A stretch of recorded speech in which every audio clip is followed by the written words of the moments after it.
Welcome, everybody. I am absolutely delighted to have with me Frank Marketing, and it is indeed Kirsty Franks. How are you, Kirsty? I am good, Simon. Thank you for having me on.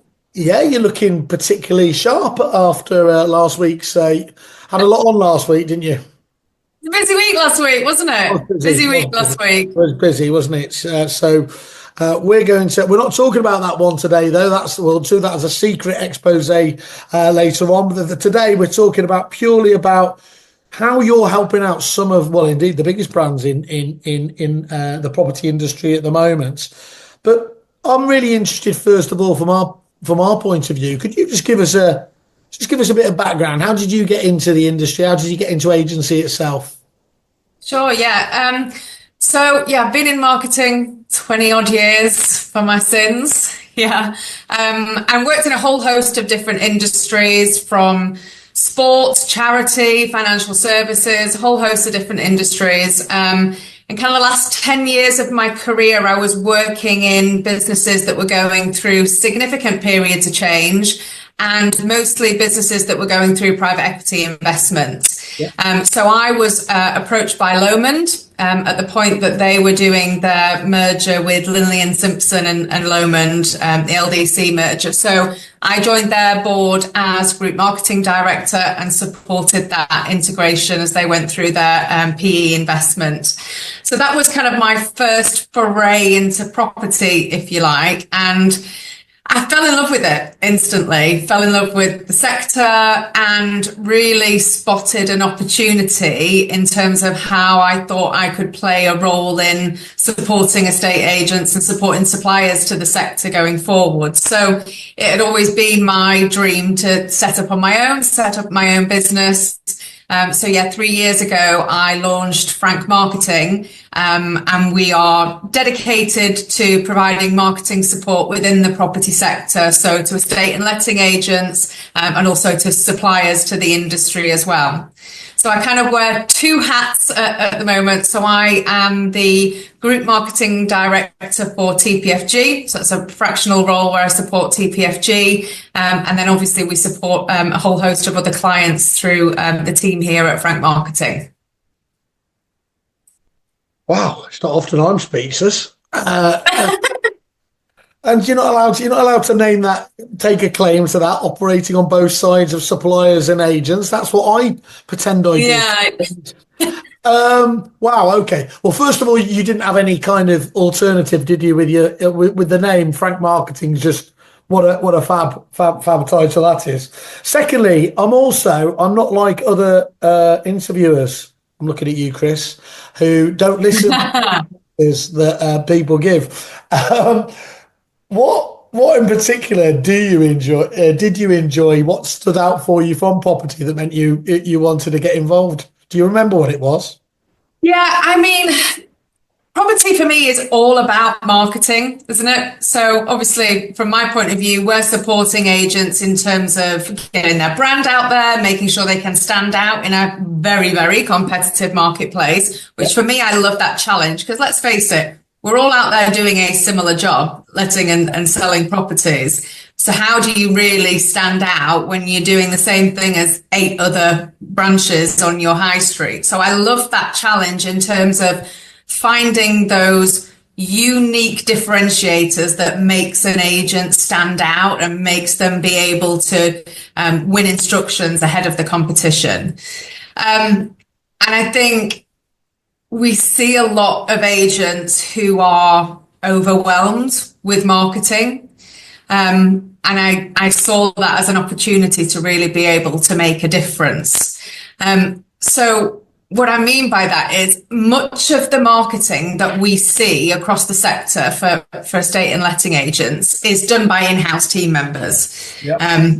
Simon Ledbetter's Voice of the Agent survey talked about this, the recent report that's come out that says 92% of marketing for estate agents is done by in-house team members, and over half of that is done by in-house team members where marketing is not actually their job. They might be a negotiator, or they might have another role within the agency and they do a bit of marketing on the side. So therefore, it's not surprising when marketing tends to fall down the to-do list. How are you supposed to have a great brand, do great lead generation, do marketing exceptionally well, and do it consistently when it's just a part of your job. You know, we can't expect a junior negotiator to be a copywriter, a designer, a social media expert, an email marketing expert, you know, clued up on PPC and canvassing, etc. So it's really interesting to me in what I see as a fully marketing sector that there isn't an awful lot of marketing support out there from agencies like ours to be able to really make a difference. So I guess I fell in love with the sector. I fell in love with property, and I really saw that I could make a difference. That's really interesting. I hadn't thought about that before, although I will pretend in future conversations that I've always known this. Do you think, and it does stand out for me, where obviously, you know, so much of the industry is an SME, it's a small business industry and everything else. And so that other people have it as part of their job, and you've got 1,000,001 different plates. You might not even have the life experience or indeed the marketing experience definitely there. Do you think, just on an interesting level, do you think that's why there is an explosion of how many different suppliers agents use to fill the gap? They almost feel like they say, you know, God, we're not doing this well. So they'll flap around and say, I need that one. I want that one to do the Andy Little Britain kind of thing. It's probably that. They're looking to solve a problem, aren't they? So what are all estate agents trying to do? Win new business, win new listings. So when you've got, you know, a whole host of prop tech suppliers out there that says, right, we can win you new listings through this social media, or we can fix this through canvassing, or we can fix this through your 2020s. Estate agents are going, great, that's my problem solved. Yeah. But therein lies the next problem, that if you think that the tech is going to solve all of your problems alone, you're going to be disappointed, because there needs to be a strategy up front. Okay, what are we trying to achieve? Who's our audience? What are we wanting to say? Who are we wanting to say it to? And the tech plays a big part in that, but you also have to have marketeers and people that can write the copy, create the content, create the campaigns, run the prop tech, you know, make sure it all works as part of a singular strategy. Otherwise, you've just got random bits of technology and marketing going on all over the place. And I think the other thing that I see a lot of is the tech not being fully utilized, because, hey, shock, it doesn't just run itself. So it sits there in a corner gathering dust. But also, are you really measuring what you are doing in your marketing, measuring what you're spending on your tech, measuring what you're spending on your advertising campaigns, measuring what you're spending on your portals, and what return on investment you're getting? So if you don't have the plan, then have a way to be able to execute it, then measure it afterwards. You're just taking a scattergun approach to marketing, and you'll be disappointed with the results. And I think coming back to the kind of point around having somebody internally running your marketing, well, they can't do everything because it's a small part of their job. And the amount of times that I get a phone call that says, we've just spent a load of money on some Facebook advertising and it's not delivering the results that we were hoping it's going to deliver. And it's not surprising, because if you just do one piece of marketing activity in isolation, and then you haven't thought about, well, what's happening on my website? And then when I get these leads in, what am I going to do to nurture them and to convert them? And then how do I consistently make sure the message is across social media? How do I make sure my Google ranking is where it needs to be? Because I'm constantly putting content on the website. One piece of marketing in isolation is not going to be the thing that suddenly transforms the business and brings in all the leads. It's about having a plan, being clear on who you are, executing that marketing well, consistently across multiple channels, and then measuring it so you know what's working well and what isn't working well. It's ironic, isn't it? At a time where I can't think of any other sphere of working in that has exploded out as much as marketing, has it? There are just so many different, multiple categories, specializations, and yet you're quite right. At this very time that there's more to learn than ever, we're giving it to the people who have less time than ever to handle that side of things. Yeah. That's not a recipe for great success, is it? Even coming from somebody who's as unscientific as me. It's absolutely not. And I think coming back to Simon's survey again, 54% of agents said that their biggest worry is lead generation. Yeah. So is that then reflected in the time and effort that's been spent on marketing to solve the problem? And the two are not quite marrying up at the moment. Can I ask you, just because I've got a sneaking suspicion, and as you will testify, I've never been afraid to make myself unpopular, and especially amongst marketing people. So in a way, you're my perfect guest. And I have you wonder what we're going to go now, aren't you? I have a theory that it isn't about actually lead generation, a lot of that concern. I genuinely believe that most of their challenge is about actually dealing with the leads that they do get. You know, your point about getting the ROI out of it and delivering on that. So many people are looking at, I think, the wrong part of the funnel. There's too much of a leaky bucket in terms of what we're talking about here, isn't there? Agents get accused of being Luddites a lot of the time, and I don't know how anyone can say that when we know at Kerfuffle agents use on average 24 different bits of tech. That isn't the sign of an industry that's actually afraid of tech. They're just not properly using it in the right way, are they? So you've got to think about all the different ways that leads are coming into your branch. Yeah. So you've got leads coming in from portals, from your social media, potentially from your email marketing, your canvassing that you're doing. And we know that when when evaluation is requested, that's gone to 3, 4, 5 different agents.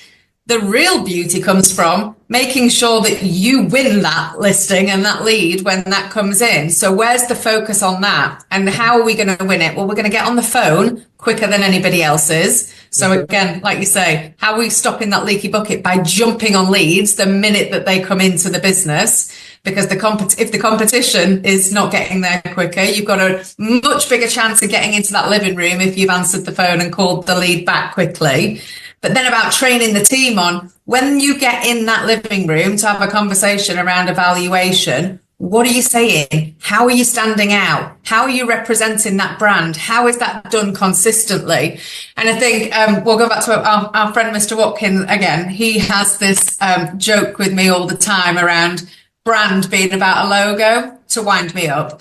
It's to me, it's around, we can talk about logos if you like and how your logo is going to make you stand out, but that's not what brand is. Brand is who you are, what you say, how you stand out, but actually critically, how every single person in your team represents that in every single interaction that they have with a customer, so that you're memorable and that service level is consistent across your branch. And I think that training piece is something, investing in your brand and doing the work up front, making sure you're clear on who you are and what makes you different, but then really investing the time in training that into your whole team. So jump on the leads quicker, but once you get into that living room, you've got to be clear on your brand and know how to promote that in the best possible way. You've got to live it, haven't you? I mean, that's ultimately living the brand is a critical point. Do you think we are unique in the property industry? Obviously, you as you said, you've come outside of the industry as well. You've seen how industries offer. Do you think we are, to use the word, a special case, or do you think this is a problem for many businesses outside of property as well? For me, marketing is marketing. It always starts with brand, then it starts with excellent rollout of marketing, consistency and measurement. But the challenge that we've got in a estate agency is the competition is hugely fierce. Outside of a estate agency, you wouldn't tend to have 10 competitors on the same street as you offering the same product. So, for me, the biggest challenge is how do you stand out and how do you get there ahead of the competition, which is marketing, right? Yeah, of course. Yeah, absolutely makes perfect sense. So going back just that stage before then, what actually made you set up the marketing? Was it that you'd obviously been involved in this process and everything else there? What made you want to do it yourself, I suppose? I think 20 years of using marketing agencies and feeling frustrated. It's the classic originals story, isn't it? Or what is it? Origin story. Somebody who's been somebody who's experienced a bad experience at some stage wants to make it right. Yeah, absolutely. I mean, I said to you before, it's been my dream always. I think I probably had a little bit of imposter syndrome at first. Like, can I do this? Can I do this on my own? But I got over that. Yeah, I was just saying, it looked like you got over that quite quickly, to be fair. But then, yeah, it's, how many marketing agencies have you worked with in your career, Simon, that they bring out the sales guys, they pitch to you the most fabulous, fabulous service that they're going to give you. You never ever see that person again once you've signed on the dotted line, and they absolutely overpromise and underdeliver consistently.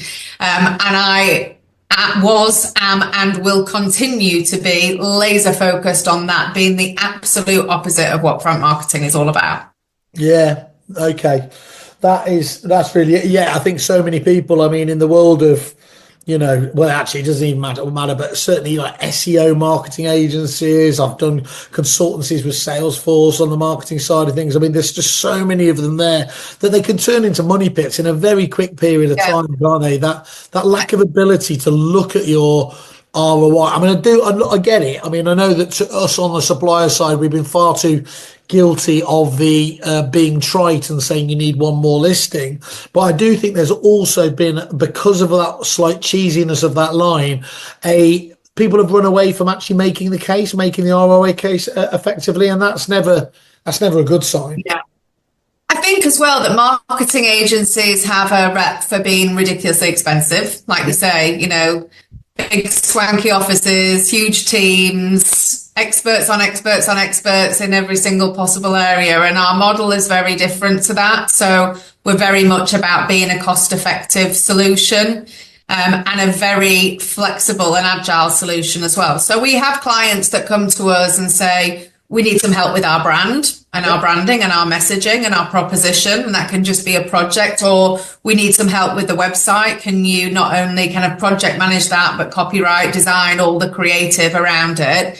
And then we have clients that work with us on a retainer basis, where we essentially become their outsourced marketing team. But there isn't an off the shelf, this is what we do, and, sign up to one of these packages. Everything that we offer is very bespoke to our clients and always focused on keeping this affordable as well. And I think, then we show the value that we bring. I would rather a client start working with us on a smaller project and us show what we're able to deliver through data and results, and then say, now you're comfortable, let's ramp up. Yeah. Okay.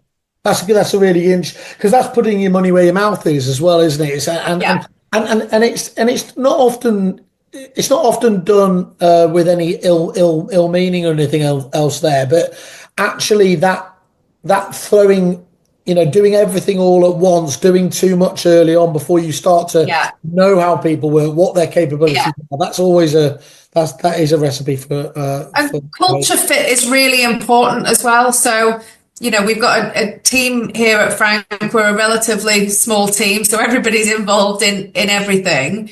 But, when you're working we become the marketing department, we need to all get on. That fit needs to work. That needs to work both ways. So, that's not about me signing up, and you've got to sign up for a 24-month contract day one, because you might decide month two that we're not your cup of tea, which that's fine. We can have a good old Yorkshire conversation about that. But yeah, I would much rather start smaller and build clients when they know that they're getting strong results from the marketing. Have you been able, obviously, I'll say at my stage of life, it becomes just as important to learn who's not the right client for you. I think that's often, we always talk about winning as many clients as we have. Have you been able to identify the avatar of a client that's not right for you? If somebody's watching this now, I've heard coaches say, "Are you coachable?" Where do you not work well with? What sort of personality? I think for us, if a client is not willing to invest in the strategy and planning piece up front, that becomes a challenge for us.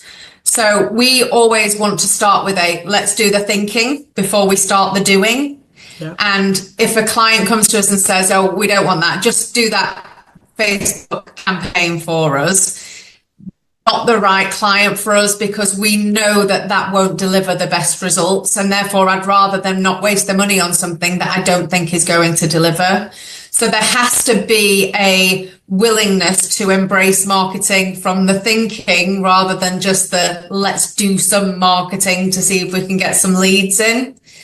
So I think there's some conversations that we've had where we've said we're not quite sure that this is the right fit, because the idea is if you employ us as your marketing agency, you're an estate agent, you're busy, you've got legislation, compliance, properties, everything coming out of your ears.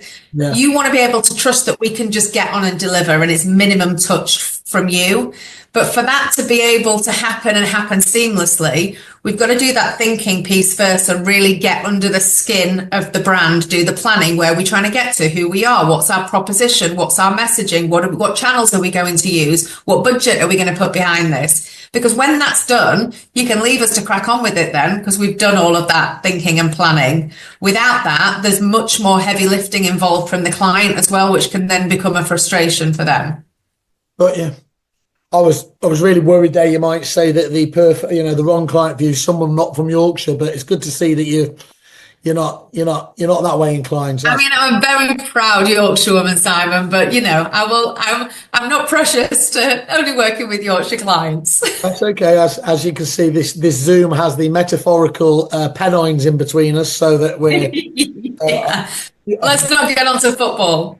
Well, that's fine. That's even worse. So given the full gamut of services that obviously that there are, or specialities there are in marketing, which ones are you probably best known for, and you would typically start up with? What across Frank Marketing, what do you do for your agents?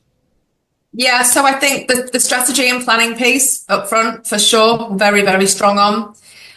The brand messaging, branding piece. Creative in terms of brochures, leaflets, flyers, all of that creative work, websites for sure, and then the ongoing retainer activity. So in a retainer activity, we've got obviously different specialists in different areas within Frank. It'd be everything from social media, email marketing, canvassing, PPC, Facebook, content, etc. So we put packages together, if you like, once we've had those initial conversations. That means you could have all of the marketing that you need covered off on a retainer basis. And the idea is that you would pay Frank the cost of a junior marketing assistant, and you would get all of that expertise for the cost of one hire. But this is going back to the absolute core of that kind of whole fractional model, isn't it? Is that you're not getting, it's the most obvious thing to say that obviously experience is absolutely vital, never more in this area. And so rather than have a junior who may be keen, but just simply won't have the life experience that you and your entire team will have, that's the benefit here, isn't it? Yeah. Plus there's the management of team, isn't there? And if you're an estate agent managing a marketeer, can you give them the right level of kind of coaching and development at the same time? So yeah, and my message is absolutely marketing shouldn't just be part of somebody's job. It really should be a focus.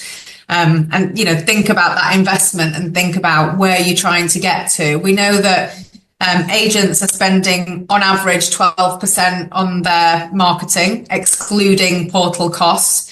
And those that are classed as growth agents are spending just over 15% on their marketing. So look at what you're spending on your marketing, look where you're spending it, and make sure that you know what you're getting in return for that spend, because it's a significant investment and it needs to deliver. I was quite surprised it was actually that high. In other industries, I think it's a little bit above the average, isn't it? In other industries, you would look at between 8 to 11%. Yeah. So that's not. But I suppose it's unsurprising. Obviously, property by definition should be strong in this area, shouldn't it? But it's okay. And what about for those people that perversely you are the solution to their problem, but they just feel they haven't got enough hours in the day already? What does the onboarding with you guys look like? From having that initial conversation and everything else, what's the best way of kind of getting engaged? Yeah, so once we onboard or sign with a client, we tend to do a workshop to kick things off. So that kind of informs the planning piece that we're doing. That'll be, a couple of hours, 2.5 hours, either virtually or in person, gathering all the information. Of course, our team is gathering tons of extra information outside of that session. We then create the full strategy and the plan, and we present that back, and that is signed off. So everybody is comfortable in terms of, this is who we are. We're at A, this is B, and how are we going to get there? Yep. The first kind of then 2 months on a retainer tends to be more involved, more like weekly meetings. From month 3, clients tend to say to us, we'll just catch up with you once a month. Okay. Kind of leave us to deliver at that point. Can I ask you, looking around, obviously, although I tend to be a glass half full kind of guy, but sometimes it's important. What mistakes do you think estate agents do make with their marketing? What's the most common ones you see out there from agents? The absolute number one is not doing any planning and just taking a scattergun, sporadic approach to marketing, and then not measuring what you're doing. So I think, how many times do we see that the only measurement that is actually going on within an estate agency is when somebody calls and whoever's on the reception line says, "Oh, can I ask you how you've heard about us?" And they don't ask the question; they'll just put whatever's at the top of the list as the reason that people. Genuinely, Kurt, I've always said all these people trying to set up rivals to Rightmove are missing a trick.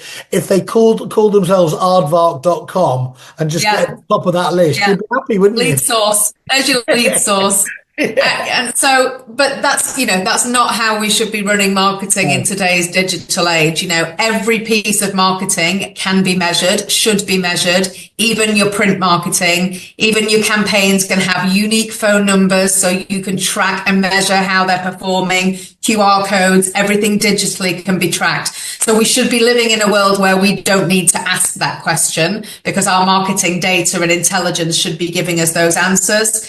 And the data piece is so important, because we should be analysing, where are we getting our leads from? Which of those leads are turning into instructions and converting? And let's do more of what's working well, and let's look at what's not working well, decide if we can do something to improve it, or cut that out because it's not delivering a return on investment to us. So I think the biggest piece is the planning up front. What are we going to do? What are we going to say? Where are we going to do it? How are we going to do it? Execute it well and consistently, but we must measure in a digital age, not by expecting a receptionist to tick a box on the CRM. Yeah.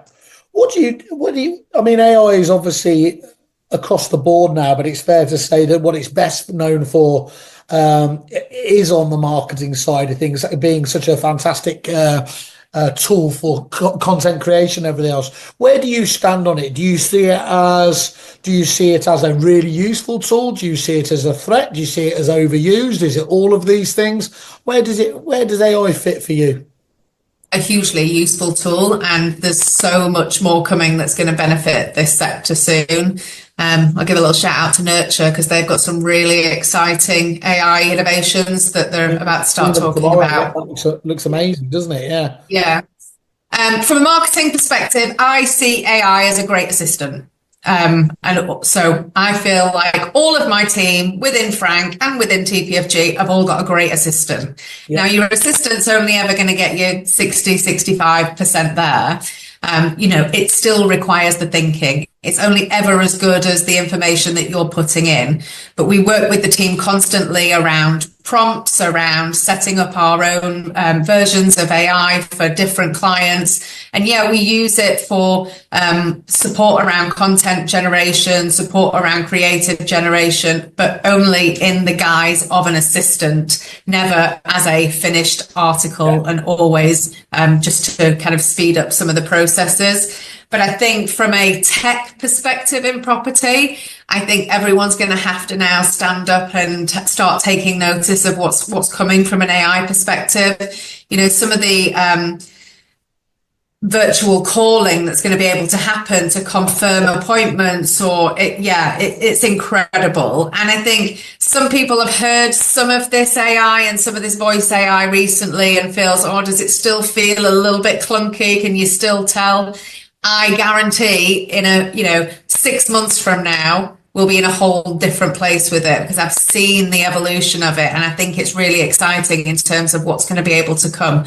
Is it a threat? Does it replace people? No, it improves efficiencies. So embrace it. Your job's not going to be taken by AI. Your job might be taken by somebody who embraces AI.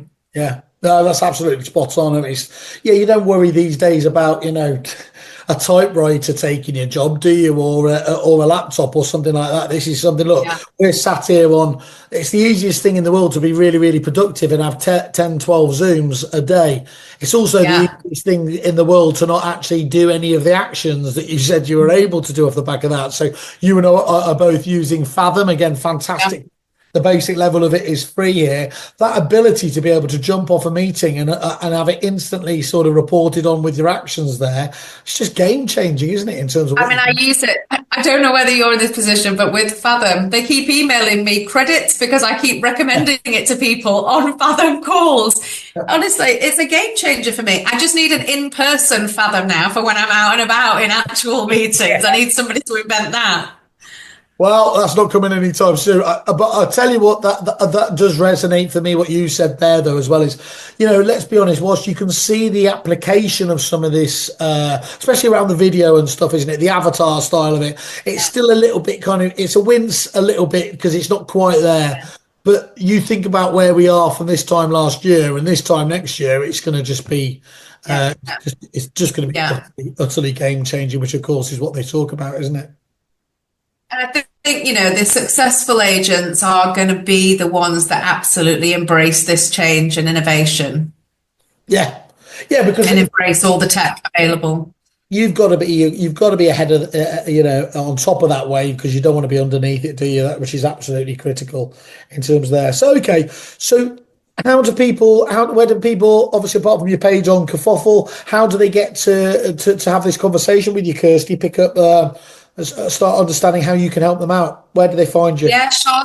So reach out to me on LinkedIn would be a great start, or Frank Marketing Agency on LinkedIn, or our website is wearefrankmarketing.com. So just ping me a little chat and we'll have a call. Yeah, very informal initial conversations.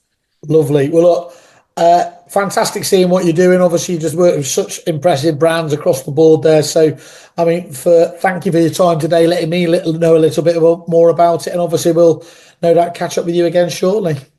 Thank you, Simon. Appreciate it. Cheers, Kirsty. Thank you. Bye-bye.